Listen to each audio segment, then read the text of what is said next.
what's going on, everybody? This is Justin Wolf from Wolf Customs. A couple days ago I posted a video about flash tinder. Since I did that, I had a lot of questions on that particular video.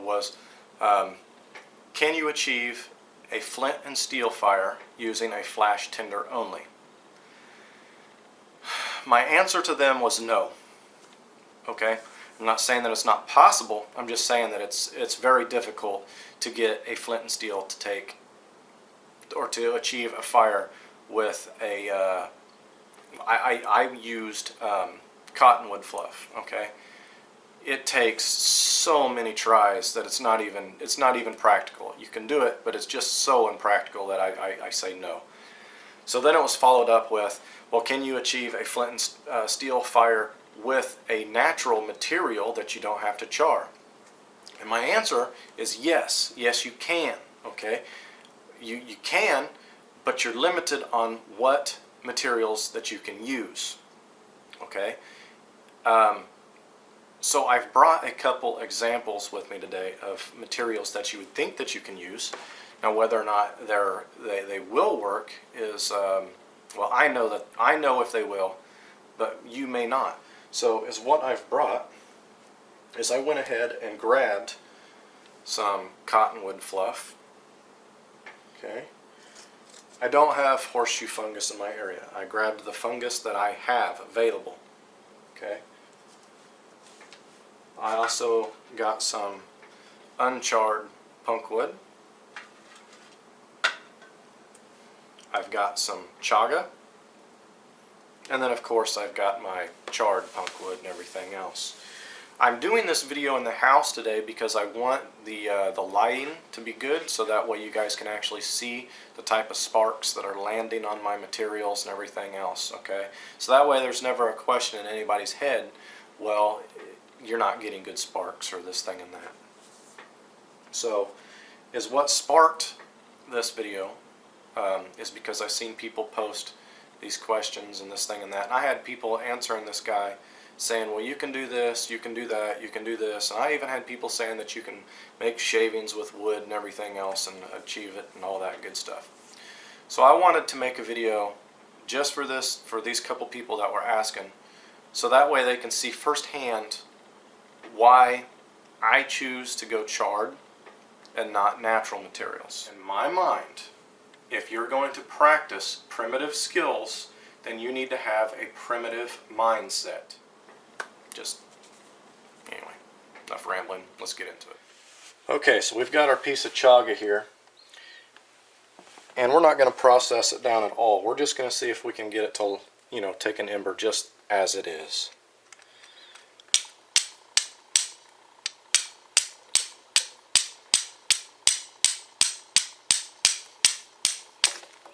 Now, you guys can see that I'm getting sparks falling all over that thing. It's not taking, okay? People talk about horseshoe fungus. I don't have horseshoe fungus in my area. This is the type of fungus that I have. So we're going to try this as well.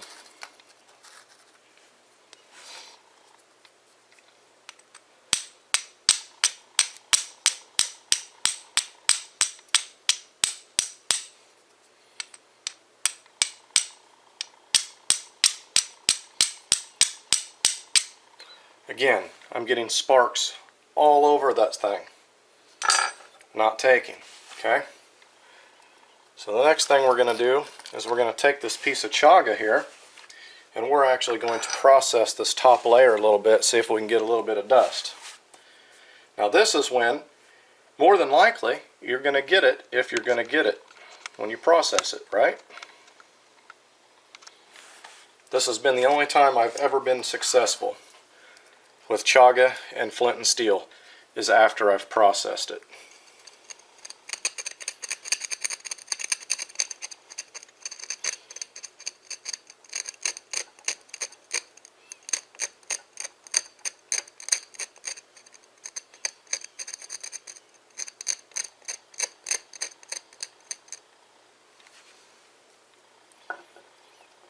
I don't know if you can see, but there's actually a good portion of dust on the top of that. I actually had quite a bit fall off there.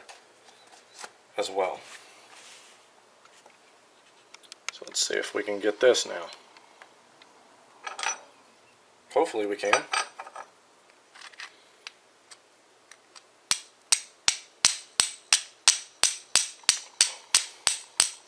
Can you guys see what's happening to my dust as I'm striking? There we go.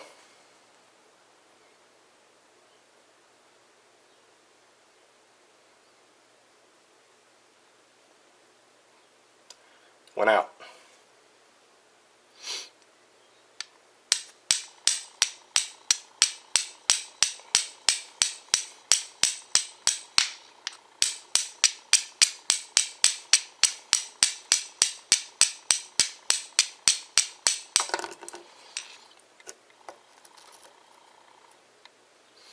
Okay. Now that I knocked it all over the place, let's scrape it up a little bit more.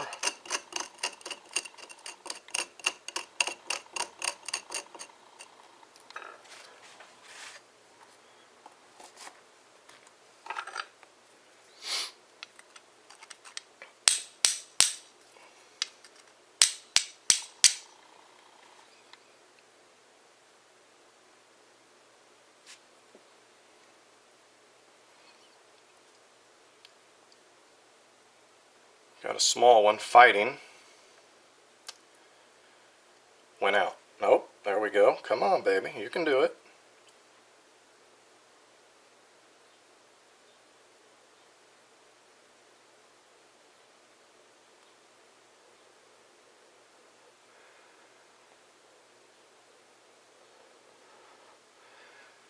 Okay, so there we go.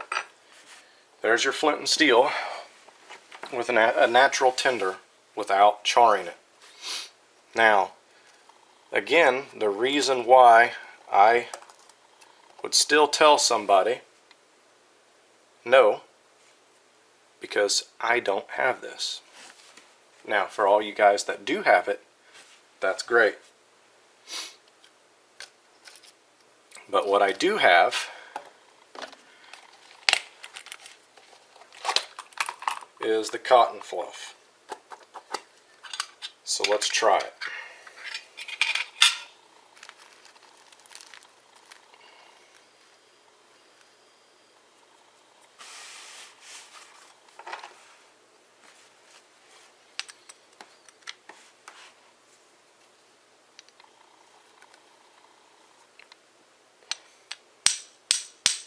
Because you would think that this will take a spark really easy.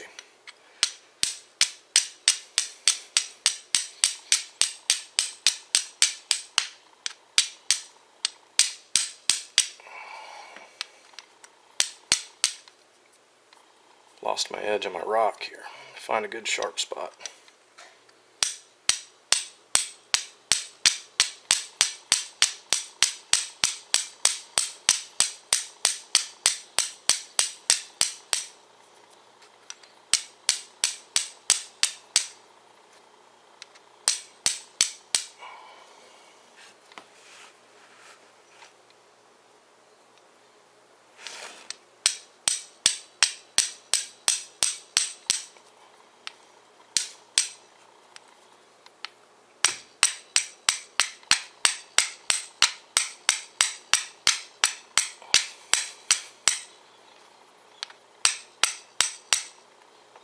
Get a different stone. I've lost my sharpness on this thing, so I'm not getting very good sparks.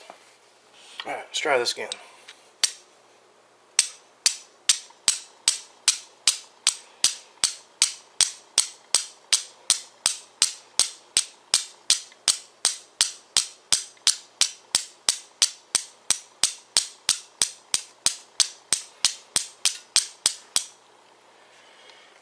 You can see spark after spark after spark is falling into that thing, but it's not taking. It's just the reality of it.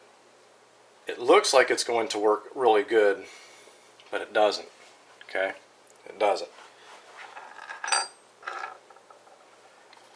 So let's move it aside. And let's take some unprocessed punk wood. Or uncharred punk wood, I guess I should say.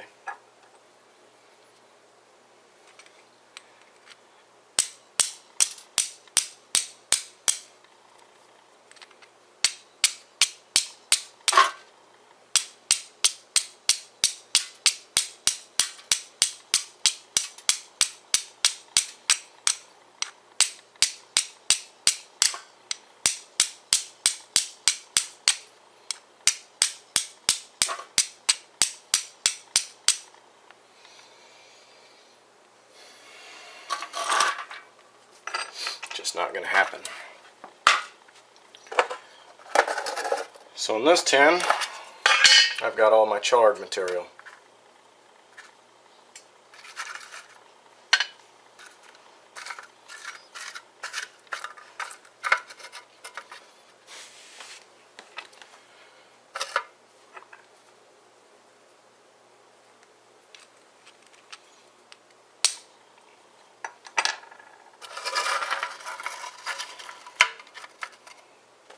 One strike. Now, that's not always going to be the case. Sometimes it's going to take multiple strikes. Let's try it. Let's do it again and see if we can get an ember in a different location.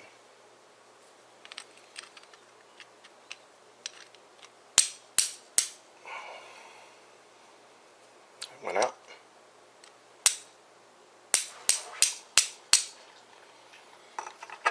Okay.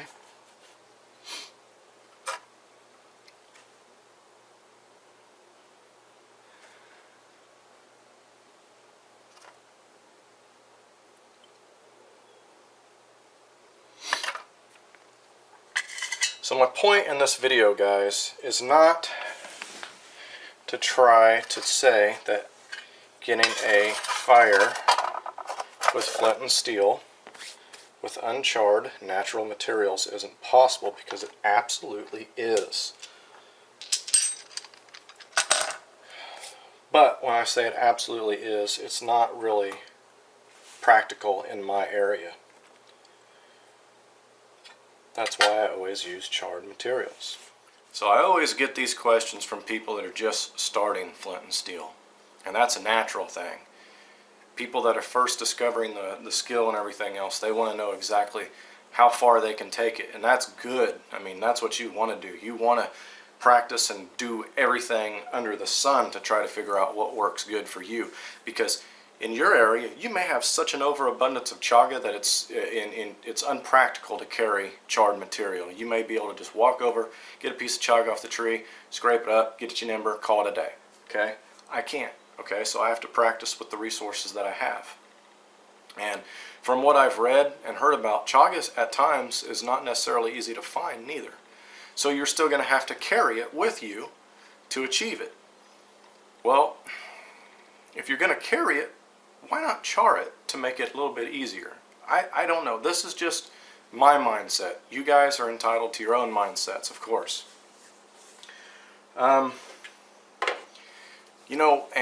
Another thing I seen was an individual asked me this question, and I told him, my opinion and everything else. And then they went to another group and they asked the same question. And they got people that were saying, oh, that's false. You can do this, you can do that, you can do this, you can do that. And that's fine. That's great. You should not just take one person's advice. You should take multiple people's advice, practice it, and find your own path, okay? Question everything. Question me, question everybody. Use this knowledge that you get, practice it, like I said, find your own path. For people that are giving beginners advice with things like this, okay, simply giving them an answer of, well, you have to have the knowledge and you have to have the resources isn't good enough. Give them the knowledge and tell them the resources. Okay? If you just say, well, you've got to have knowledge and you've got to have the resources, what good did you just do that person? None. You did them no good. Or if you tell them, well, you need to shave wood and this thing and that and get them very fine and then you can get it. Have you done that yourself? Because if you have, I want to see it done. I'm not saying that it's not possible. It might very well be possible, but I've never seen a single person ever shave wood make shavings with wood, and then light them with a flint and steel. So if you're one of those guys that can do that, oh my God, please show me, because I am all about learning new things. So anyway, I hope this video did not come off as a rant, because that's not at all what I wanted it to be. I wanted it to be, get your mindset in a primitive way if you're going to try to achieve primitive fire. You've already got this and this, okay? So you've got to carry this in something, right? So if you've got to carry this in something, why not carry it in a tin? A small, it doesn't have to be a tin this size. It can be a small tin. Okay, so if you're going to be able to put something in the tin, why not throw some charred material in that tin? I don't like char cloth, but if that's what you want to carry, then so be it. One more thing. Let's say that you carry this and you don't want to carry a tin. You're just hell-bent that you don't want to carry a tin and everything else. I've made a couple videos now showing how to char your material in the ground and everything else. I'm going to put a link to that in the description, as well as a clickable little box at the top of this screen for you right now. So, but you get what I'm saying? If you're going to have to carry this, why not carry just that extra little bit that's going to help you get it fast and easy? You know? I don't know. It's just my mindset, I guess. Can't share it with everybody, but at least I can voice my opinion. But like I said, let me know what you guys think, okay? Am I completely way off base here? I might be. I don't know. This discussion's on Flint and Steel, not my ferro rod. My ferro rod can beat your Flint and Steel, my Bic lighter, my acetylene torch, whatever, Flint and Steel. Okay? Let's keep on point here, I guess. Anyway, hope you guys have enjoyed this video, and as always, have a good one.